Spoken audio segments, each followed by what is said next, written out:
देखिए, इस वक्त हमारे साथ एक ऐसी शख्सियत मौजूद है जो नेशनल नहीं इंटरनेशनल गेम में भी अपना जो भारत का नाम दर्ज करा चुके हैं, लेकिन आज तकदीर की सितमगरी ये है कि उनके पास अपनी प्रैक्टिस करने के लिए अपना आला नहीं है। तो हम इनसे जानना चाहते हैं कि आखिर इनकी डिमांड क्या है और इन्होंने कहाँ कहाँ खेला और किस किस स्टेट के लिए खेला और भारत का नाम रोशन किया है। आसिफ भाई। मैंने नेशनल में कई प्रतियोगिताओं में मेडल हासिल किए हैं। गोल्ड, सिल्वर, ब्राउन्स और इंटरनेशनल लेवल पे भी खेला हूँ। मैंने रिप्रेजेंट किया है इंडिया को। कहाँ पर? चाइना में और बेंगलोर में आईवॉज वर्ल्ड गेम और एशियाड गेम में चाइना में 94 में। मैं बचपन से ही तीरंदाजी कर रहा हूँ, मगर दुर्भाग्य की बात यह है, इतना प्रतिभा होने के बाद भी मैं पीछे हूँ, क्योंकि मेरे पास तीरंदाजी का सामान नहीं है, जो कि बहुत महंगा आता है। मैं उसे ख़रीद नहीं सकता। अच्छा, पहले आप कैसे प्रैक्टिस करते थे? पहले मैंने स्टार्ट लकड़ी की बो से की थी जी। फिर उसके बाद मैंने धीरे धीरे मैंने पैसे इकट्ठे किए, तो एक पुराना इक्विपमेंट्स मैंने इंटरनेशनल लेवल के खेलने के लिए ख़रीदा, मगर वो मुझसे टूट गया, जिसके कारण मैं प्रैक्टिस नहीं कर पा रहा हूँ और ना मैं इंटरनेशनल में खेलने के लिए अपनी तैयारी कर पा रहा हूँ। बस ये है कि ये सामान इतना महंगा होने के कारण और आर्थिक स्थिति ना ठीक होने के कारण इस सामान की बहुत ज़रूरत है। इसलिए मैं चाहता हूँ कि कोई मुझे या तो सामान परचेज़ करा दे, मेरी मदद करे सामान दिलवाने में, ताकि मैं इंटरनेशनल लेवल की तैयारी कर सकूं और मेडल ला सकूं और देश का नाम रोशन कर सकूं। अच्छा, जैसे आप खेलते हैं तो आपके सहपाठी भी आपके साथ होंगे, तो जाहिर है आप कुछ बच्चों को या अपने साथियों को प्रैक्टिस भी कराते होंगे, तो ऐसे कुछ हैं लोग आपके साथ? हाँ जी हैं। एक तो मुकीम है, अंजू, पूजा, तनिष्का, अमर, नित्यानंद, 8-10 जो हैं जो पैरा खिलाड़ी हैं, जिन्हें मैं तैयार भी करता हूँ और ख़ुद भी प्रैक्टिस करता हूँ। अच्छा, अगर इस बार आपको प्रैक्टिस करनी या किसी से आप मिले अपने स्टेट में, जहाँ लोगों से, दिल्ली में या जहाँ आप रहते हैं, वहाँ किसी लोगों से मिले या किसी ने आश्वासन दिया आपको? आश्वासन तो देते हैं, मगर लोग पूरा नहीं करते। कई बार अखबारों में भी आया, दैनिक जागरण में भी आया और उर्दू के कई अखबारों में आया, मगर कोई कहीं से हेल्प नहीं मिली सामान के लिए। अच्छा, ये जो आपके पास अवार्ड हैं, ये कहाँ कहाँ के हैं, दिखाएं ज़रा। ये एक तो ये मैंने महाराष्ट्र अहमदनगर में जीता। अच्छा, गोल्ड मेडल 2011 में, 12 में। ये 2014 में, 15 में सितारा में जीता महाराष्ट्र में। अच्छा। और ये हरियाणा में जीता सिल्वर मेडल जी 2017-16 में। और ये मैंने रिप्रेजेंट किया था चाइना में, इंडिया में ब्राउन्स मेडल।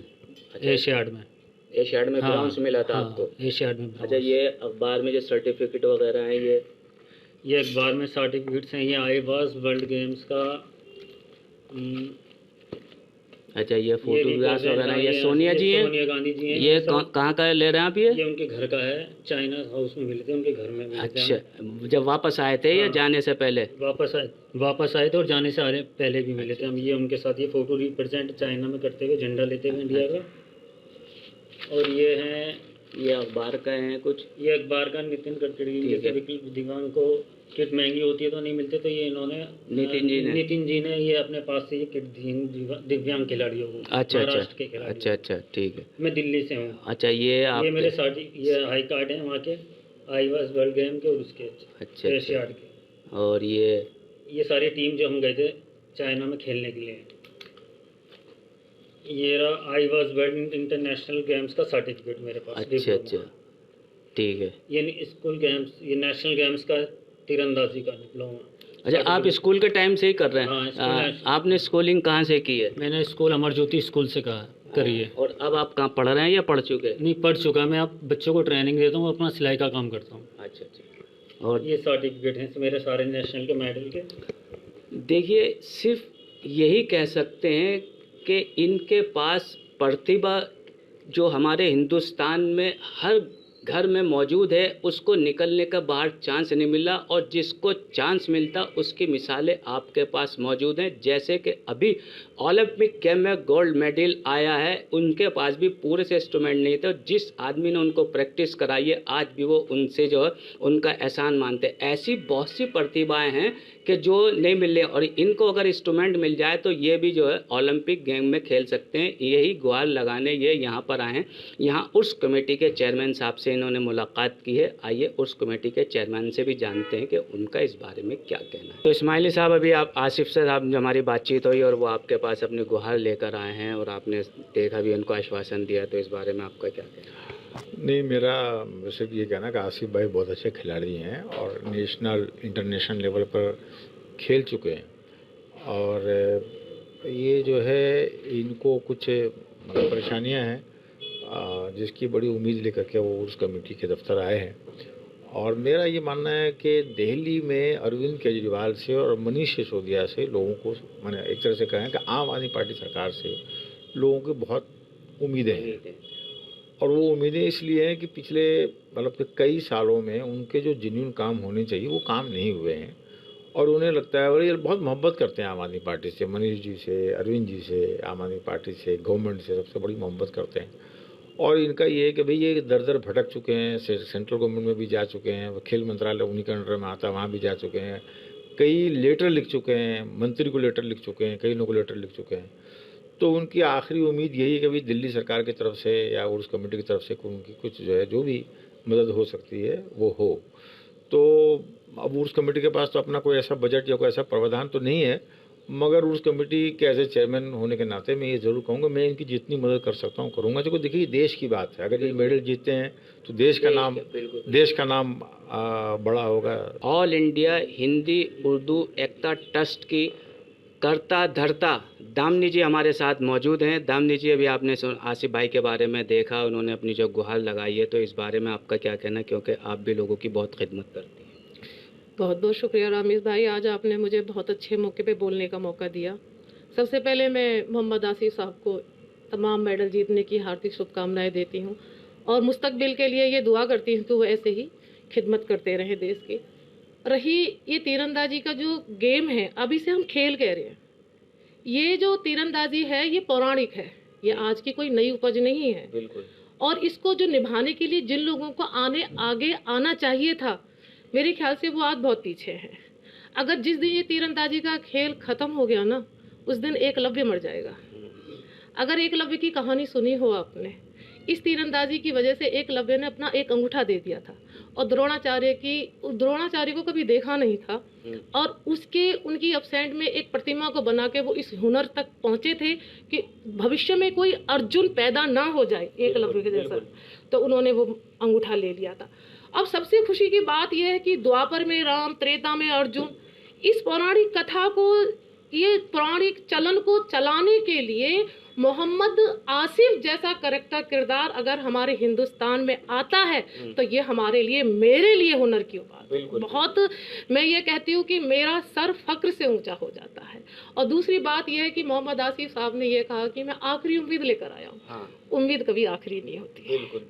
और यही ये मेडल देखकर मुझे अपना एक शेर याद आता है कि तारीखियों से जंग लड़ी है तमाम उम्र, हमको नसीब जश्न चरागा नहीं हुआ। ऐसी बात नहीं है, बहुत रोशनियां हैं, उम्मीद कभी आखिरी नहीं होती।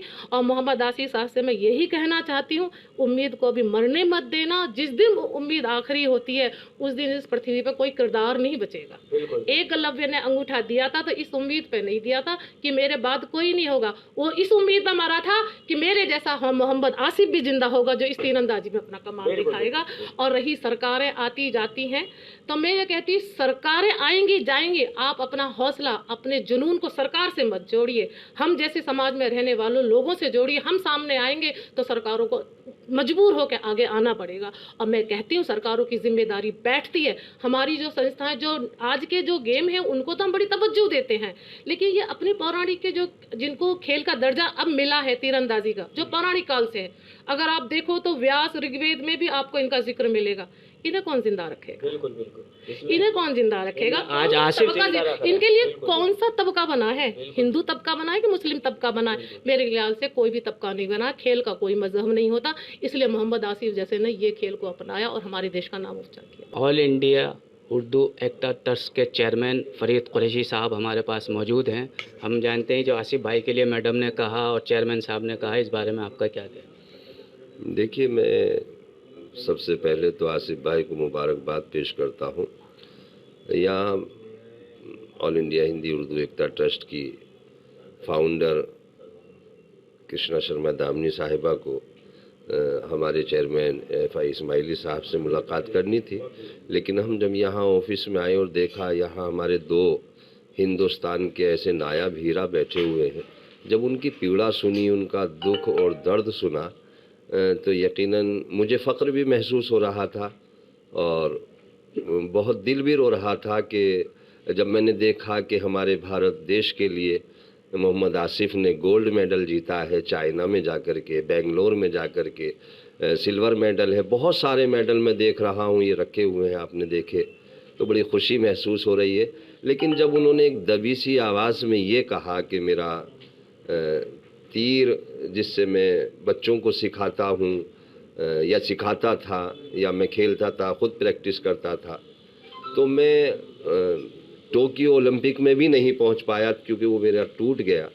तो ये बहुत मेरा सुन के बहुत दिल परेशान हुआ और मैं एक ज़िम्मेदार संस्था का एक अदना सा कार्यकर्ता होते हुए, जैसा कि अभी हमारी कृष्णा शर्मा दामनी जी ने ये आश्वासन भी दिया और भरोसा दिया है, तो मैं भी उन्हीं के नक्शे कदम पर चलते हुए यही बात कहना चाहूँगा कि ऑल इंडिया हिंदी उर्दू एकता ट्रस्ट इंशाल्लाह आसिफ भाई के साथ शाना बशाना खड़ा है। जहाँ हमारी इनको ज़रूरत होगी हम इंशाल्लाह इनके लिए बहुत कुछ करने के लिए तैयार हैं और इंशाल्लाह हम ये उम्मीद भी करते, दुआ भी करते कि हमारे प्यारे मुल्क का ये नाम रोशन करें।